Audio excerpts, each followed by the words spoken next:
ઓમ ગણેશ હર હર મહાદેવ। ચાલો સત્સંગ કરીએમાં એકવાર પુનઃ આપ સૌનું સ્વાગત કરું છું।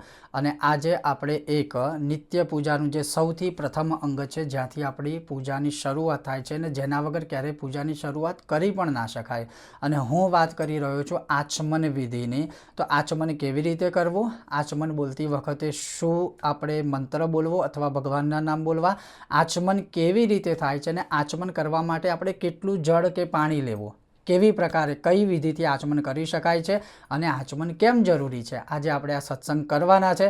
જો તમને આજનો આ સત્સંગ વિષય વિડીયો પસંદ આવે તો લાઇક કરશો, શેર કરશો, ચેનલ પર નવા છો તો સબસ્ક્રાઈબ કરશો। ચાલો સત્સંગ શરૂ કરીએ। હવે સૌથી પહેલાં તો આચમન એટલા માટે જરૂરી છે કે શુદ્ધ મન સાથે જેનું આચરણ કરવાની શરૂઆત કરીએ છીએ એટલે આચમન જરૂરી છે। બીજો અર્થ એવો પણ થાય છે કે શુદ્ધ આચરણ આપણા મન દ્વારા કરવામાં આવે એને પણ આચમન કહેવાય છે।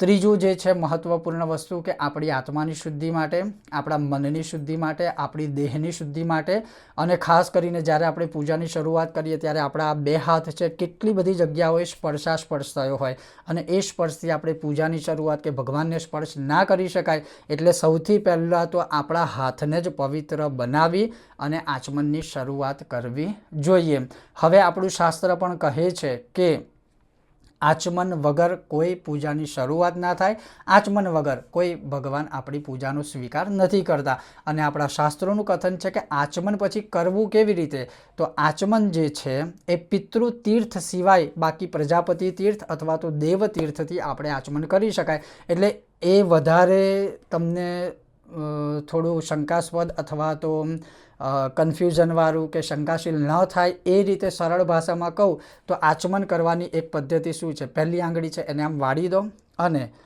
આ રીતે આમ જળ લેવાનું અંદર અને જળ મૂકીને બસ પહેલી આંગળી વાળવાની અને આ રીતે આચમન કરવાનું, આમ રાખી અને આચમન કરવાની જરૂર નથી।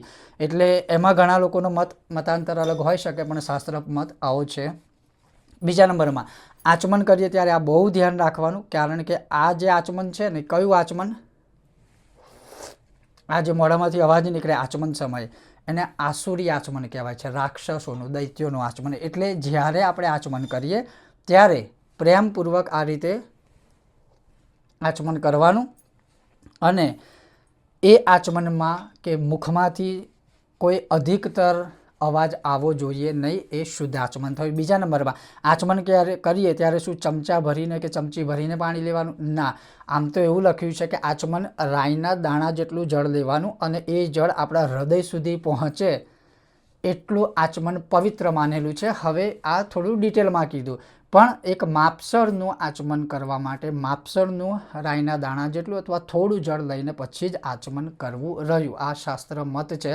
તો આચમન આ રીતે જ પાલન કરવું અને પૂજાની શરૂઆતમાં આચમન થતું હોય છે। હવે આચમન કરવા માટે કે આચમન કરતી વેળાએ કયા મંત્ર બોલવા, તો એકદમ સહજ, એકદમ સરળ ભગવાન હરિના જે 4 નામ છે એ બોલવા। જેમ કે હું તમને બતાવું, ઓમ કેશવાય નમઃ, ઓમ નારાયણાય નમઃ, ઓમ માધવાય નમઃ, ઓમ ગોવિંદાય નમઃ બોલી ચોથી વખત આપણું જે હાથ છે એને ધોઈ નાખવો। પછી આ જ રીતે 4 વેદોના નામ બોલીને પણ તમે આચમન કરી શકો છો। જે રીતે મેં ઓમ કેશવાય નમઃ આદિ કીધું એ રીતે માની લો કે આ આચમન લીધું, ઓમ ઋગ્વેદાય નમઃ, ઓમ યજુર્વેદાય નમઃ, ઓમ સામવેદાય નમઃ અને ઓમ અથર્વવેદાય નમઃ બોલી અને હાથ ધોઈ નાખવાનો। આ રીતે પણ થાય છે। ત્રીજી પદ્ધતિ છે ઓમ ભૂઃ સ્વાહા, ઓમ ભુવઃ સ્વાહા, ઓમ સ્વઃ સ્વાહા, ઓમ ભૂર્ભુવઃ સ્વઃ સ્વાહા ઇતિ હસ્તમ પ્રક્ષાલ્ય। એટલે આ અલગ અલગ પ્રકારની પદ્ધતિ છે, પણ બીજા પ્રકારોમાં જઈ અને અજાણતાથી દોષ કે પાપ ના થાય એના કરતાં સૌથી ઉત્તમ છે કે ઓમ કેશવાય નમઃ, ઓમ નારાયણાય નમઃ, ઓમ માધવાય નમઃ। હરિના આ 3 નામ બોલવાથી પણ આપણું મન, દેહ, આત્મા, હૃદય બધું શુદ્ધ થઈ જાય છે। પણ નિત્ય પૂજા જ્યારે પણ તમે સવારે શરૂ કરો ત્યારે આચમન વિધિથી જ થાય છે. નિત્ય પૂજાના સિવાય પણ તમે પોતે આ માર્ક કરજો અથવા તો નોટિસ કરજો, અથવા તો તમે જોશો કે તમારા ઘરે કથા હશે, તમારા ઘરે હવન હશે, તમારી ત્યાં નવચંડી હશે, તમારી ત્યાં લગ્ન પ્રસંગ હશે, તમારી ત્યાં કોઈ પણ પૂજા વિધિ હશે, સૌથી પહેલાં તો શરૂઆત આચમન વિધિથી જ બ્રહ્મ દેવતા કરાવે છે. એટલે આચમનનું મહત્ત્વ શું છે એ આપણે પોતે જાણી શકીએ છીએ, સમજી શકીએ છીએ, પણ આચમન કર્યા વગર સીધી પૂજાની શરૂઆત ક્યારેય ના કરવી. બીજા નંબરની અંદર કે આચમનની જે વિધિ છે કે પ્રકાર છે કે અવાજ મુખમાંથી બહુ નીકળે મોટેથી આચમન કરતા, એ પણ ના થવું જોઈએ. એટલે સહજ અને સરળ પ્રકારે આપણે આચમન કરવું જોઈએ. આ નિત્ય પૂજાનો એક અંગનો પ્રથમ ભાગ છે. આવનારા સમયમાં આસન શુદ્ધ વિધિ અથવા આસન શુદ્ધિ વિધિ કે કેવી રીતે બધું શું હોય છે નિત્ય પૂજાના ક્રમ, એની ઉપર પણ આપણે સત્સંગ કરીશું. જો તમને આજનો આ સત્સંગ વિષય વિડીયો પસંદ આવ્યો હોય તો લાઇક કરશો, શેર કરશો, ચેનલ પર નવા છો તો સબસ્ક્રાઈબ કરજો. ઓમ ગણેશ, હર હર મહાદેવ, જય સિયારામ.